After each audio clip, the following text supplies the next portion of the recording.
14 ans, c'est le temps moyen passé dans les écoles dans les pays développés. 14 ans dans le même système, des millions d'élèves, un seul programme. Des milliers d'esprits différents, une seule manière d'apprendre. Le même rythme, les mêmes attentes et les mêmes critères. Et ils appellent ça l'égalité. Et pendant ces 14 ans, tu apprends si t'es bon ou pas assez. Et tu apprends que ta valeur tient sur une cotation à 20 points. Richard Branson, un entrepreneur britannique, devenu milliardaire en créant des entreprises dans la musique, l'aviation et même le spatial. Tout ça en étant dyslexique et en ayant arrêté l'école à 16 ans. Maintenant, on a aussi raconté que Einstein était complètement décalé avec son système scolaire. Thomas Edison aurait été considéré comme inapte au domaine scolaire. Et si le problème n'était pas leur intelligence, mais plutôt le format. Alors la question n'est pas qui est intelligent, mais plutôt qui est compatible avec ce système. Maintenant, est-ce que l'école est vraiment important? Eh bien, je vais te répondre, évidemment qu'elle l'est. Elle t'apprend à lire, à écrire, à structurer une pensée. Pour l'instant, on est d'accord. Donc le problème, c'est pas l'existence de l'école. Le problème, c'est ce qu'elle récompense. Et surtout, ce qu'elle ignore. Moi, par exemple, à l'école, j'étais le pire élève de ma classe. J'étais celui qui était au fond et qui foutait rien.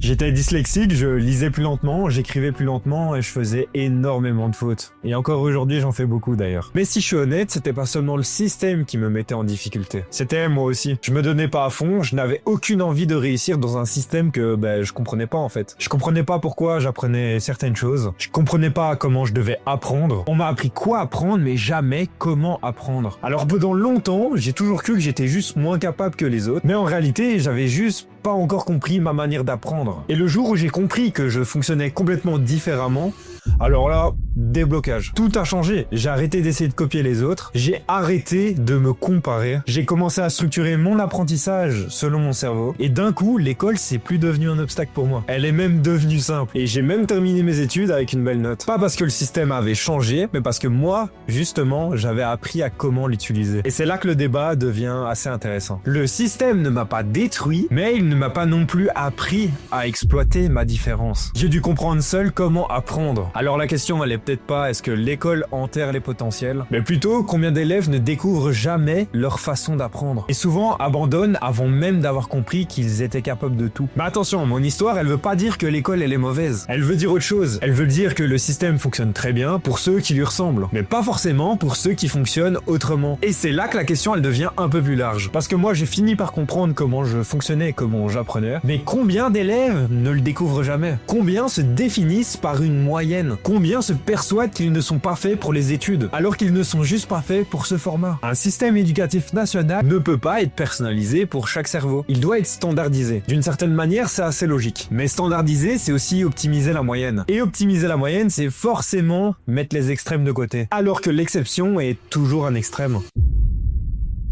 Donc maintenant, je vais te poser une question et tu vas prendre 2 minutes pour y répondre. Un système conçu pour produire de la stabilité peut-il vraiment détecter et nourrir l'exception? Ou alors, il sélectionne juste ceux qui correspondent au cadre? Prends 5 minutes pour me donner ton avis en commentaire. Et je voulais faire une petite parenthèse, merci à ceux qui like, qui commentent. Je loupe aucun commentaire, j'essaye de répondre à tout le monde. Ça m'aide beaucoup à faire ce genre de contenu, alors merci à vous. Passons à la suite. Bon, maintenant, le débat n'est pas de savoir si l'école, elle est mauvaise ou si elle est bonne. Ce débat-là, il est trop simple, on va le laisser de côté. Ce qui mériterait réflexion, c'est autre chose. Un système conçu pour produire de la stabilité, de la cohérence sociale et de la prévisibilité peut-il réellement favoriser ce qui est imprévisible? Parce que l'exception, pour moi, c'est pas linéaire. Elle avance en zigzag, elle doute, elle expérimente et elle sort du cadre. Mais un système éducatif national ne peut pas fonctionner sur un zigzag. Il doit être standardisé, mesuré et comparé. Et comparer, c'est souvent définir une norme. Et à partir du moment où une norme dépasse le cadre, ça devient marginal. Pas forcément moins intelligent, mais moins adapté au format. Et c'est là que le sujet devient intéressant. Un système peut fonctionner tout en laissant de côté ce qui ne rentre pas dans le cadre. Maintenant, on va parler des conséquences. Parce que les conséquences, elles sont pas spectaculaires. On ne casse pas une génération, on l'ajuste. On l'entraîne à chercher une validation externe, une note, un classement ou encore l'approbation. Très tôt, toi comme moi, on va associer la valeur à un chiffre. Et quand la valeur devient un chiffre, tu apprends à optimiser ce chiffre. Tu comprends là où je veux en venir? Tu n'apprends pas à explorer tes capacités, donc le résultat, il est sans appel. Une génération compétente,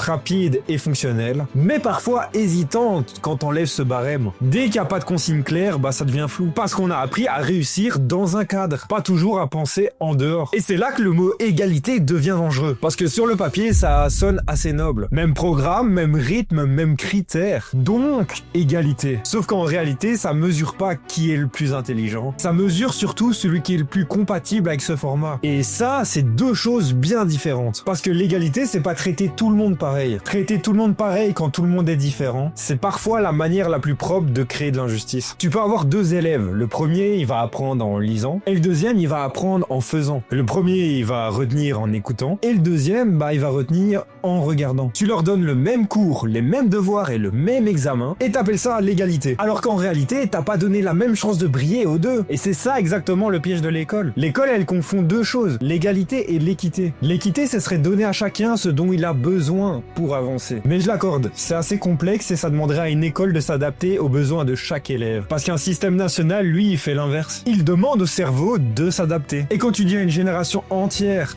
adapte-toi ou échoue, tu fabriques des identités, des gens qui vont se voir comme je suis nul, je suis moyen, je suis pas assez fort, et même je suis pas fait pour ça. Alors qu'en réalité, ils ont juste jamais compris comment on apprenait. Parce que je le rappelle, la base de l'humain, c'est apprendre et évoluer. Depuis la nuit des temps, l'humain fait qu'évoluer.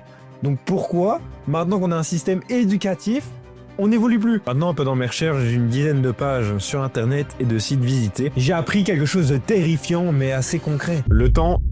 Parce que même si t'as un bon programme adapté à tous, si tu le mets au mauvais moment de la journée, c'est complètement raté, tu seras plus dans le rythme. Maintenant, ce que dit la science sur le rythme avec les jeunes à l'école. Les adolescents ont un décalage naturel, ils s'endorment plus tard et se réveillent plus tard. C'est un mécanisme hormonaux et circadien. Résultat, des débuts de cours trop tôt favorisent la dette du sommeil. Des institutions médicales recommandent de pas commencer avant 8h30 les cours, pour les collèges, lycées, justement pour limiter la privation de sommeil. En France, la Convention citoyenne sur le temps de l'enfant reprend l'idée défendue par les chronobiologistes de pas commencer avant 9h au collège, lycée, pour mieux coller aux besoins physiologiques des adolescents. On a même des résultats d'expérimentation. À un collège, un groupe passant d'un début à 8h à 9h a gagné une moyenne de 25 minutes de sommeil par nuit, avec des effets positifs sur la régulation émotionnelle et des capacités cognitives, comparé au groupe resté à 8h. Donc quand on parle de rythme scolaire, on parle pas de confort, on parle de biologie du cerveau et des performances réelles. Maintenant, ce qui est intéressant, c'est voir aussi le côté de la Belgique, la Fédération Wallonie-Bruxelles. Il y a une réforme des rythmes scolaires, alternance plus régulière entre période de cours et congés. 7 semaines de cours, 2 semaines de congés, tout en gardant 182 jours de scolarité et 14 semaines de vacances mieux réparties. Et ça, c'est important pour le sujet. Parce que le rythme, ce n'est pas seulement le matin, c'est aussi la manière dont une année peut casser ou fatiguer ou même récupérer une génération entière. En France, le sujet est revenu au centre avec des propositions concrètes sur le temps de l'enfant, notamment l'idée de déplacer le début des cours plus tard, autour de 9h pour les ados, et de repenser les journées et les pauses. Et l'Académie nationale de médecine avait déjà travaillé sur l'aménagement du temps scolaire et la santé de l'enfant, le rythme circadien. Donc quand tu standardises une génération entière, ce n'est pas seulement sur ce qu'elle apprend, mais c'est sur quand elle apprend et dans quel état biologique elle apprend. Et là tu comprends pourquoi certains élèves ils échouent. Pas parce qu'ils sont idiots ou parce qu'ils n'ont pas de potentiel, parce qu'on leur demande d'être performants au moment où leur cerveau n'est juste pas en position de le faire. Et à mon avis là tu dois sûrement me prendre pour un fou. Alors on va aller regarder ce qui se passe ailleurs. Parce que si le modèle est universel, alors pourquoi certains pays réussissent mieux que les autres? On va regarder les pays qui performent. La Finlande, l'Estonie, Singapour ou même la Corée du Sud. Mais attention, ce qui est intéressant, c'est pas seulement le score qu'ils ont, mais la philosophie qu'ils adaptent. Pour la Finlande, il y a moins d'heures de cours, moins de devoirs, très peu d'examens standardisés, enseignement extrêmement formé, donc master obligatoire, et il y a aussi une forte autonomie pédagogique. L'idée centrale n'est pas plus de pression, c'est plus de confiance, plus d'adaptation et plus d'équilibre. Et pourtant, les performances restent élevées, ça interroge quand même. Maintenant, on va regarder le cas de l'Estonie. L'Estonie est régulièrement en tête en Europe. Leur approche est forte intégration du numérique, apprentissage personnalisé,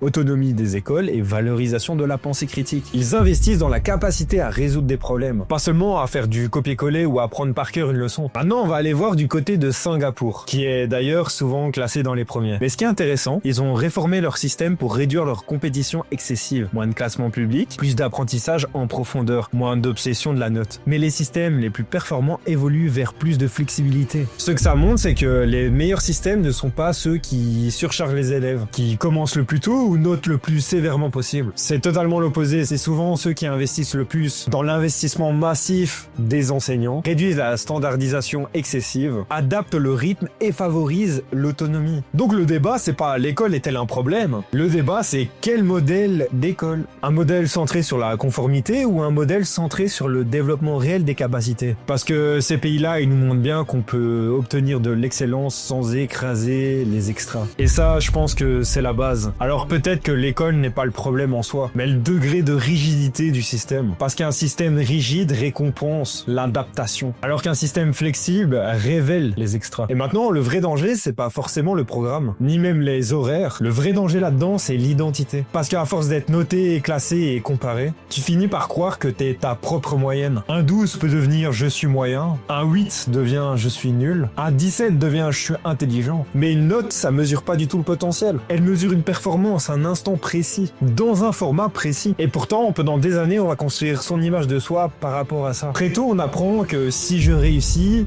c'est que je vaux quelque chose. Et si j'échoue, bah je vaux moins. On n'apprend pas comment on fonctionne, ni même comment on apprend. Dans quel contexte je suis bon et quel est mon domaine de prédilection. On apprend juste à optimiser une note. Moi, quand j'avais des notes, je me disais pas je dois apprendre différemment. Je me disais tout simplement bah je suis une merde. Je suis pas assez intelligent pour réussir cet examen. Et c'est là en fait le vrai danger. Parce que quand tu crois que t'es le problème, t'arrêtes d'explorer. Tu te ranges et tu choisis un chemin raisonnable. Tu réduis ton ambition pas parce que tu manques de potentiel, mais parce que t'as intégré une étiquette qu'on t'a mise. Et imagine maintenant une génération entière qui grandit avec ce mécanisme. Des millions de jeunes qui associent leur valeur à un chiffre, qui évitent les risques par peur de faire baisser leur moyenne, qui préfèrent réussir dans le cadre plutôt que d'échouer en explorant. Et c'est là que le vrai potentiel se réduit. Pas parce qu'il est détruit, mais parce qu'il n'ose plus. Une note, ça doit juste être un indicateur, pas une identité propre. Un feedback, pas une définition. Et pourtant, combien d'adultes encore se souviennent de leurs mauvaises notes aujourd'hui, comme d'une preuve qu'ils n'étaient pas capables de réussir. Alors le vrai danger, c'est peut-être pas qu'une école enterre une génération. Le vrai danger, c'est qu'une génération se convainc elle-même qu'elle n'est pas exceptionnelle. Peut-être que l'école n'est pas parfaite, peut-être qu'elle ne révèle pas tous les bons profils, peut-être qu'elle standardise trop, mais au bout d'un moment, la limite, elle s'appelle plus le système, elle s'appelle toi, parce qu'une note te condamne pas. Un échec scolaire, c'est pas une identité. Un parcours chaotique, c'est pas une preuve d'incapacité. La seule vraie limite durable, c'est celle que tu te mets à toi-même. Perso, le jour où j'ai compris comment je fonctionnais et comment j'apprenais, tout a changé. Le jour où j'ai commencé à apprendre selon mon propre cerveau, tout a changé aussi.